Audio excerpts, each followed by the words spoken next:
आपको देखिए, ये आप लोगों का है, हम आपके हिसाब से कोर्ट चलाएंगे, हमें कोई प्रॉब्लम नहीं। आपका कहना है कि एडमिटेड पिटीशंस को आप मोशन में नहीं सुनने फाइनली, बिल्कुल सर, गारंटी है कि आज के बाद से नहीं सुनेंगे। तो फिर आपको ये क्या एहसान दिखाना है यार? अभी तक खारिज नहीं हुआ इसलिए तो बोर्ड पे आया हुआ है। ये एक तो बढ़ाने की बात भी करोगे, फिर जब फंस जाओगे तो फिर डांटोगे भी कि I am ready to argue. What was the need to mention कि भाई वो तो आप फाइनली सुनिए इसको, फाइनल हियरिंग। क्या ठीक है सर?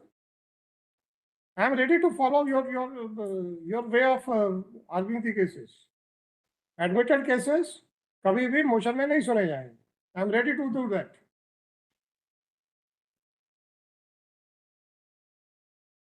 मेरे यहाँ पे एक ही प्रोसीजर चलेगा, आपके इशारे से कोई कोर्ट नहीं चलेगी। कौन सा प्रोसीजर चलाना है आप बता दीजिए, वैसे चला देंगे। या तो फाइनल हियरिंग के केसेस मोशन हियरिंग में नहीं सुने जाएंगे, और या फिर अगर लग गया है केस तो सुना दीजिए। जी सर ना, तो जो अभी आपने बोला पहले विड्रॉ कर लीजिए। ठीक है sir.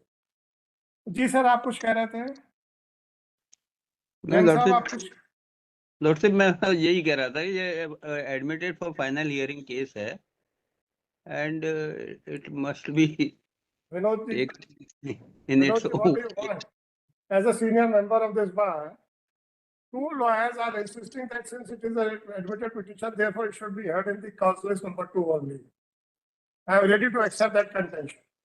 But be ready that in none of the cases show cause notices will be issued. Sir ji देखिए, ऐसा है हर सड़ी सी बात के ऊपर हमको झगड़ना पसंद नहीं है। अरे हद हो गई सर, दोनों वकील आके खड़े होकर कह रहे हैं सर फाइनल हियरिंग का केस है, फाइनल हियरिंग में दीजिए सर। अर्जेंट हियरिंग लॉर्ड साहब, अर्जेंट लगाई है सर। मैं क्यों इंसिस्ट करूं लॉर्ड साहब? अर्जेंट इन्होंने हियरिंग लगाई है लॉर्ड साहब। विनोद जी, पढ़ के आप लोगों ने आना, मैंने नहीं आना, राइट? अगर आप कहते हैं कि सर वो तो जब तक फाइनल हियरिंग में नहीं लगेगा हम नहीं पढ़ेंगे, कोई प्रॉब्लम नहीं सर। लॉर्ड साहब, अर्जेंट हियरिंग तो इन्होंने लगाई है। आप तो सुन रहे हैं सर अब क्या हो रहा है इस केस में, आप ही के सामने चल रहा है सर। मैंने अपने मन से थोड़ा कुछ कहा नहीं। It is not a part. Why should I waste my energy for this nonsense things? Once the case is listed and everybody knows that if it is right for hearing, it will be argued and it will be heard. That is, it has to be argued and it will be heard. That is the common impression which I have given for the last 8.5 years.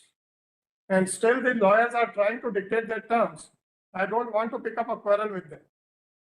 If they want that the admitted case should be heard in the final hearing list, no problem, sir.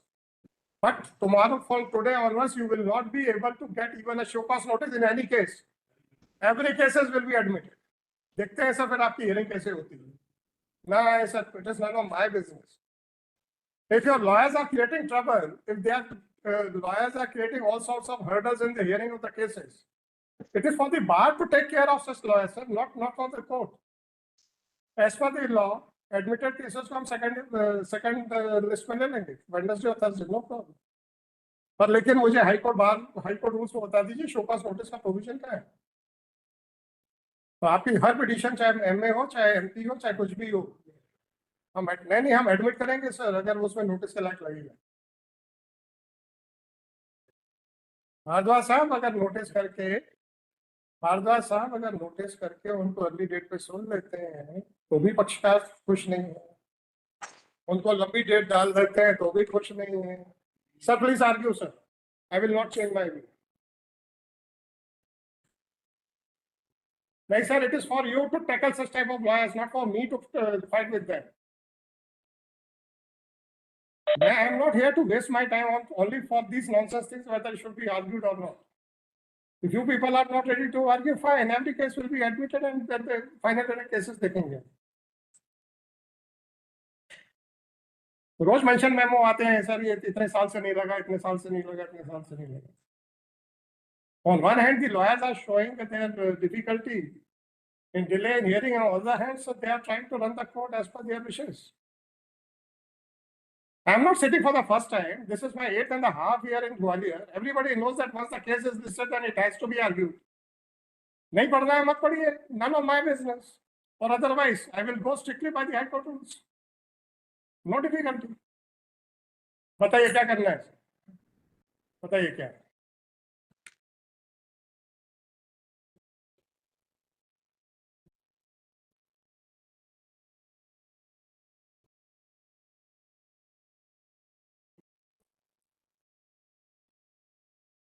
Sir ये तो कुछ और दिख रहा है मेरे को, क्या केस है ये? तो आपका कुछ डिपार्टमेंटल इंक्वायरी का है। तो आप पहले चार्जशीट बताओ ना, क्या है चार्जशीट बताइए sir. P9 is the punishment order, okay चलिए।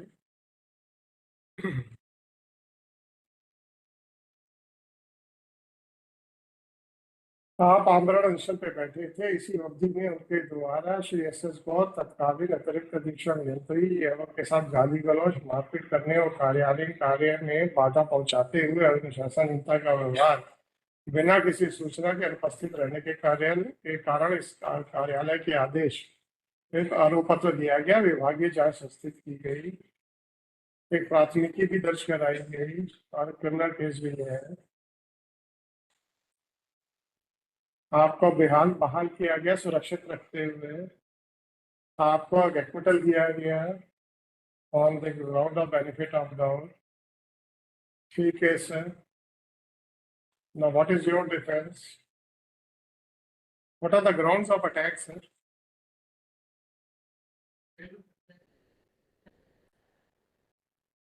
मुझे उसकी तनख्वाह देनी चाहिए, राइट? अच्छा, अब आप ये बताइए आपको मेजर पेनाल्टी इम्पोज की गई है। अब आप एक चीज और बता दीजिए, FR54B यही लगेगा, दीजिएगा जरा FR54B। तो आपको सिर्फ वो सस्पेंशन पीरियड की वो सैलरी का है ना, और भी है ना? चलो वो कुछ सुने पहले FR, कोई बात नहीं, इंक्रीमेंट तो आपका रुका, वो तो सजा है। अपन पहले सस्पेंशन पीरियड के पीरियड की सैलरी का देख लेते हैं, उसमें कौन सा FR लगेगा सर?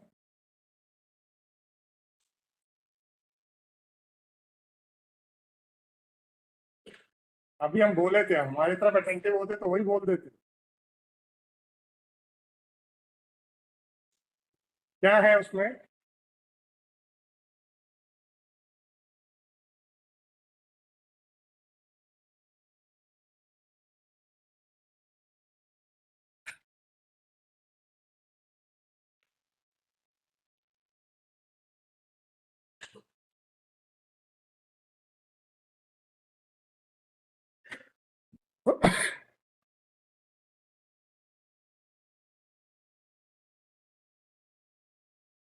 क्या है सर 54B?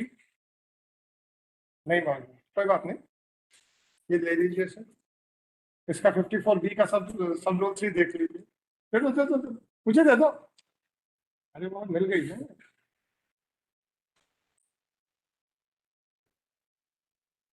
इसका सब रूल 3 देख लीजिए sir.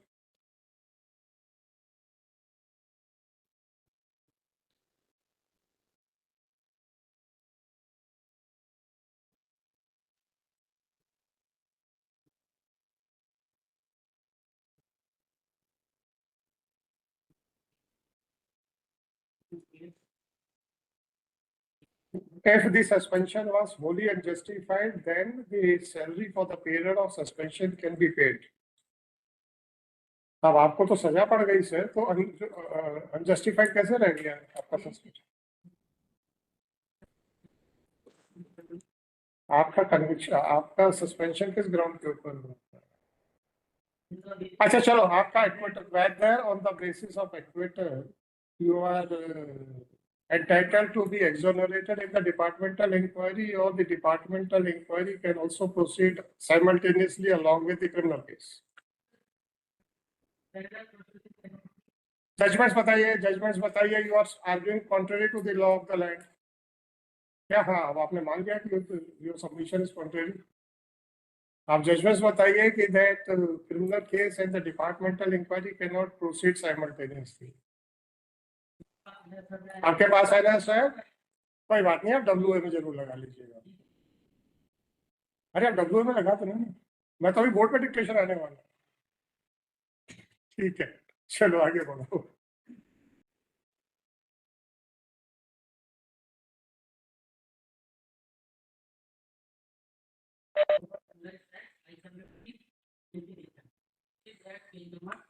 Whether this court can act as an appellate authority in a departmental matter, or I have a very limited scope of jurisdiction.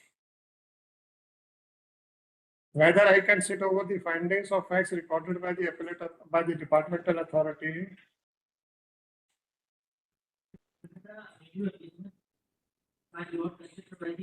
Whether there is any provision for review.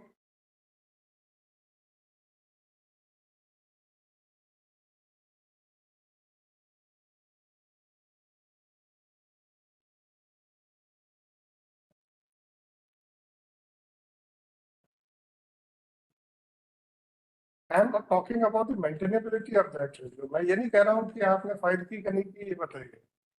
मैं पूछ रहा हूँ कि क्या वो maintainable है, और maintainability के लिए क्या रिव्यू का प्रोविजन है।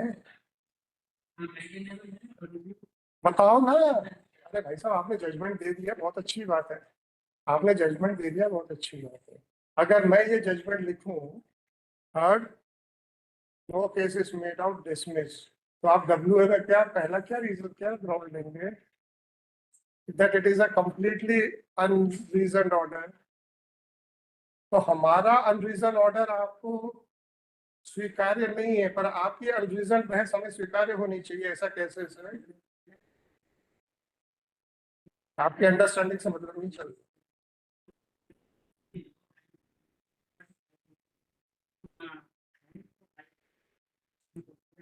और ये लगा था ना केस, 2 दिन छुट्टी थी मैच में, आप तो क्रिकेट मैच में भी ग्राउंड पे भी नहीं थे, वो हार गए थे। कोई बात नहीं, अनरीजन ऑर्डर जो कि ना तो सुप्रीम कोर्ट के हिसाब से सही चीज है, ना ही अगर आप अपील करेंगे तो आपका पहला यही ग्राउंड होने वाला है कि कोर्ट ने 2 लाइन में मेरी पिटीशन खारिज कर दी। किस कारण से खारिज की ये तो बताया ही नहीं। तो अनरीजन आर्ग्यूमेंट कैसे एक्सेप्टेबल हो सकता? आपने कहा मेंटेनेबल है, बस कहानी खत्म। How that can be accepted? Review is not a statute unless and until there is a statutory provision. It is not an ill-built remedy. In absence of any provision for review, any review application cannot be maintained, number one. Number two, it has to be on strictly on the ground of error apparent on face of record. So the scope of review is much less than the scope of the original proceedings.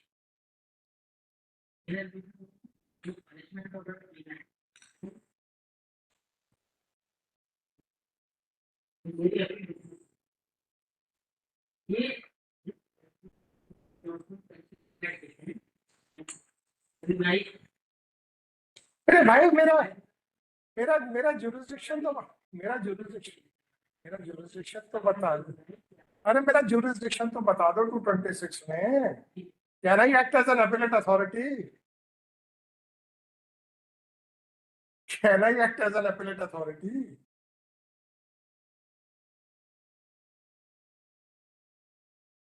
चलो चलो चलो, अच्छा अब हम शांति maintain करते हैं। अब आपको जो बताना बताइए।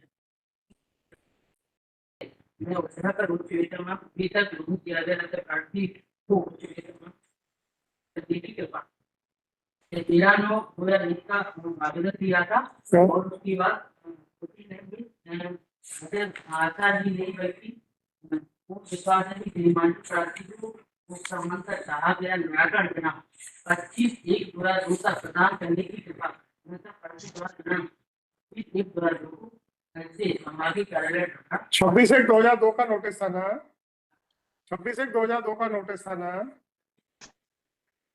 अरे 26/1/2002 को हड़ताल पे जाने का नोटिस दिया था ना? Third reserve for orders.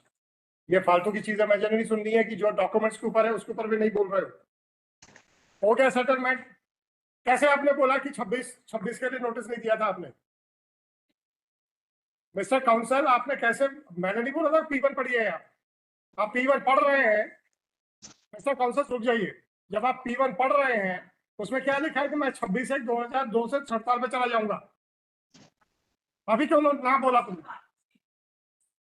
हो गया sir, thank you, I have heard you enough, I have heard you enough now, that is I have heard you enough, I have heard you enough. अगर documents खुद rely करने के बाद ना बोलना है आपने तो there is no question to answer, there is no need to answer any question.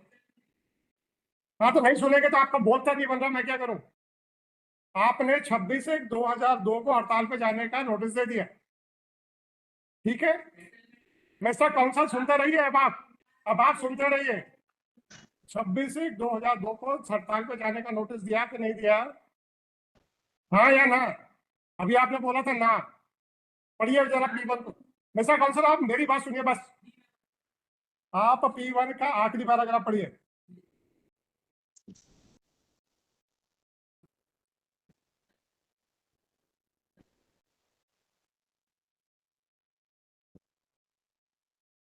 Mister council ठीक से पढ़िए,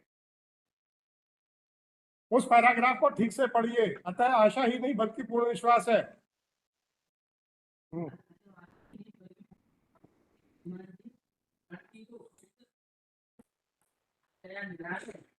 दिनांक 25/1/2002 तक प्रदान करने की कृपा है। आगे पढ़िए, पढ़ते रहिए।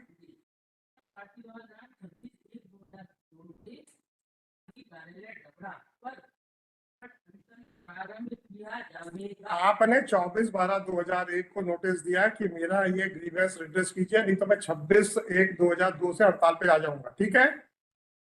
13/9/2001 का आवेदन किया था कि ठीक है ना? अभी ना बोलने वाली बात तो नहीं थी जो आपने डंके की चोट पे ना बोला था। अब आप आ जाइए आगे P2 पे। तो आपने 26/1/2002 की हड़ताल वो स्थगित कर दी, हो गई ना स्थगित? स्थगित हो गई ना, वॉट एवर इट इज, स्थगित हो गई ना। अब जब स्थगित हो गई तो ये खत्म हो गया कहानी। P1 का नोटिस बेकार हो गया। अब आप P3 के WP number 10/2012 this petition under article 226 of constitution. आवाज ऊंची करने से मेरे यहाँ पे हियरिंग बंद हो जाती है, और अभी आपकी वकालत अभी है नहीं। मुझे मालूम है कि DP सिंह साहब के ऑफिस में क्या सीख के आए हुआ। This deed honest to your client has been filed seeking the following relief. It is submitted by counsel for petitioner that by order dated 16/10/2010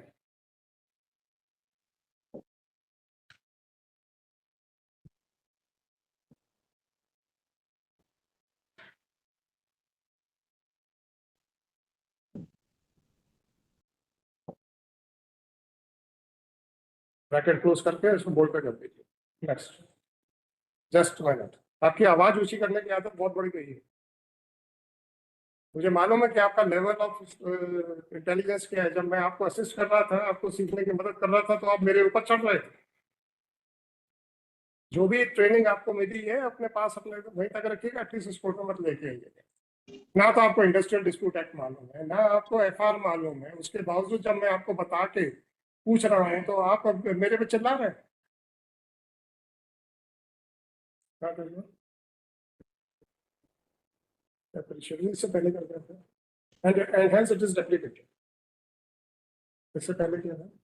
The officer and he has been acquitted in the said criminal case. Mobile छोड़ दीजिए, मैं seize कर दूंगा नहीं तो।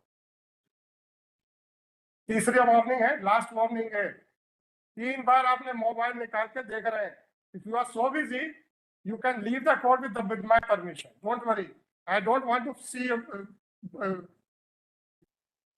आपको यहाँ पे ऑर्डर के डिक्टेशन के दौरान बांध के रखने का मेरा इंटरेस्ट नहीं। आपकी अगर रिक्वायरमेंट है दूसरे कोर्ट में, आप जा सकते हैं, है ना? आप मत परेशान होइए। अगर आपको दूसरे केस में कॉल आ रहा, प्लीज जाइए, पर ये मोबाइल निकाल के यहाँ ये मत कीजिए। क्या अगर आपको जाना है तो चले जाइए, कोई इशू नहीं है साहब। अरे मैं परमिशन दे रहा हूँ, ठीक है, फिर आप अब मत निकालिएगा मोबाइल प्लीज।